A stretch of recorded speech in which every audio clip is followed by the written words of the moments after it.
If I had to pick the most difficult course I've ever had to take, it was definitely going to be public speaking. Public speaking gave me a jump start on reality. Whether I realized it or not, public speaking is everywhere. Whether it's talking to my best friend about what happened the night before, or if it's talking to an employer who's going to hire me. Throughout the public speaking course, I learned so much. I learned how to develop a greatly organized speech. I learned how to put that into biblical perspective, as well as the three main types of public speaking.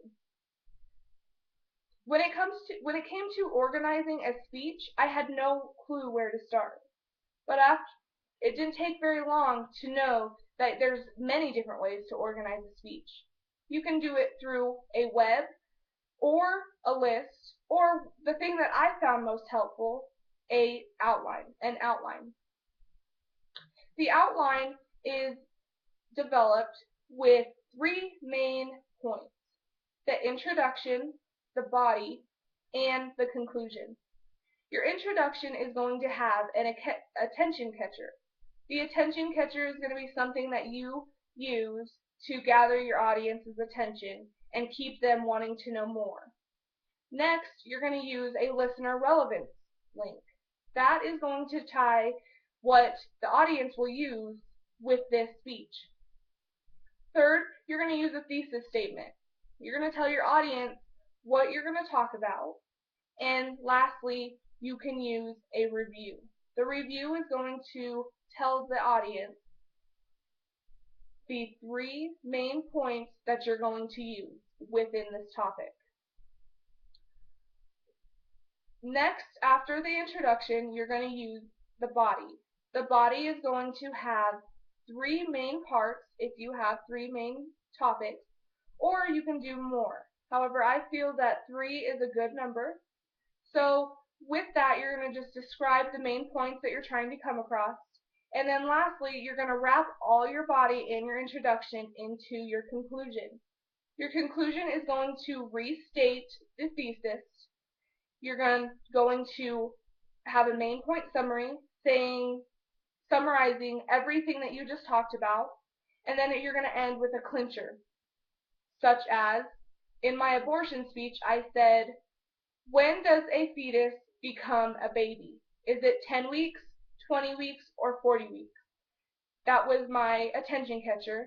Now, if I were to end that speech with a clincher, it could say, I believe that a baby is a baby from conception. So now that we have the outline, it is time to go through the different types to help you develop a speech a little bit more into depth. Once you have your outline, you can do what we call side notes. Side notes will give you a little insight of things that you need to improve on. Now, once you have your outline, you can put little notes saying, look up, because some people tend to sit there and read their notes. So that's one thing you could put on your notes once you get to a certain point, to look up. Another thing is to make eye contact with your audience. Those are all very good side notes. So now that we know how to develop a greatly organized speech, let's go into the three different types of speeches there are to actually speak on. There are informative speeches, demonstrative speeches, and persuasive speeches. For my informative speech was my abortion speech, and I actually went into detail about, I wanted to give people information on the growth of a baby while growing in the stomach, the procedures of abortion so that they were fully aware what is taking place in that room, and lastly, the effects that it can take a toll on the mother that ends up giving abortion. My speech, I feel, went pretty well. There was a few places that I was able to grow on. However, the things that I feel that I did pretty well on were educating, which was my main purpose of this. I was able to educate my audience and want them to know more about this topic. Another thing was I was able to stay calm and not be so nervous. However, there was some areas of nervousness that I could have overcome. I still had a little bit of problem being nervous, so I noticed that I was faster in areas. I tend to talk fast when I get nervous. So after doing after doing that speech, I noticed that that was the first time I used a presentational aid. So that was another area of improvement. I found it hard to toggle back and forth between my presentational aid and keeping eye contact with my audience. So that was one area that I would like to improve on that speech.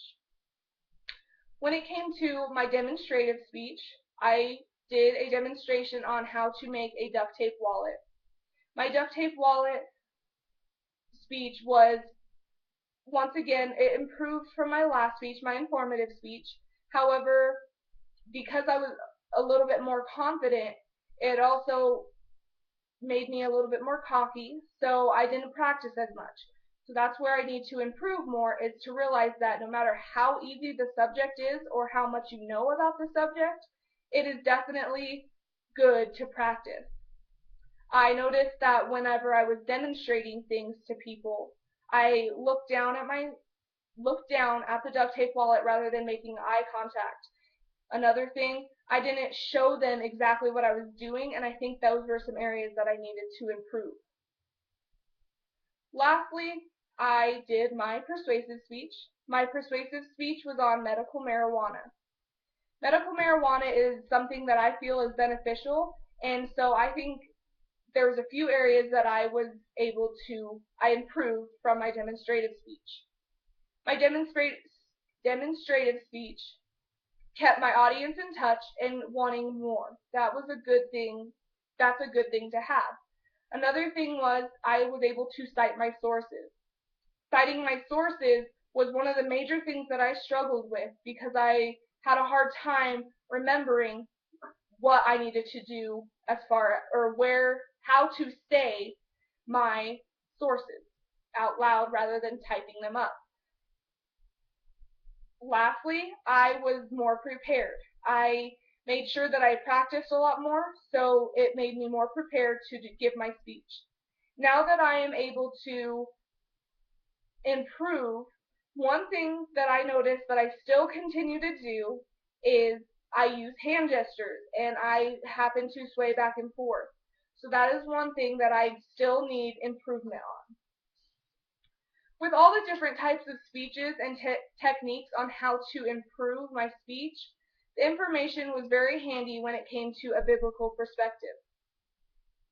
There are two main things that stuck out to me with public speaking and the Bible, and that is honesty and respect.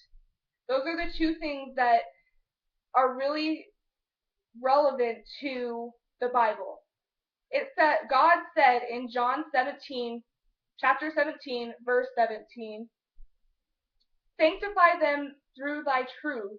Thy word is truth." That was in the King James Version. Next, in Job 27:4, "My lips shall not speak wickedness, nor my tongue utter deceit." Those are very important when it comes to the Bible, because just like the Bible says, we are to talk with respect and honesty. If we are not making sure what comes out of our mouth is truth and respectful, then in return, it is deceit. The same goes for respect. If we do not make sure that we're not offending others with what we say, that is going against what God said. With that being said, I will be able to go out into the world and share Jesus with people and hopefully be more successful at it. I have the skills to persuade people to follow Jesus. I have the skills to inform them of the facts of all the things that Jesus did for us, and I can demonstrate to them how to live a Christian life and be happy with Jesus.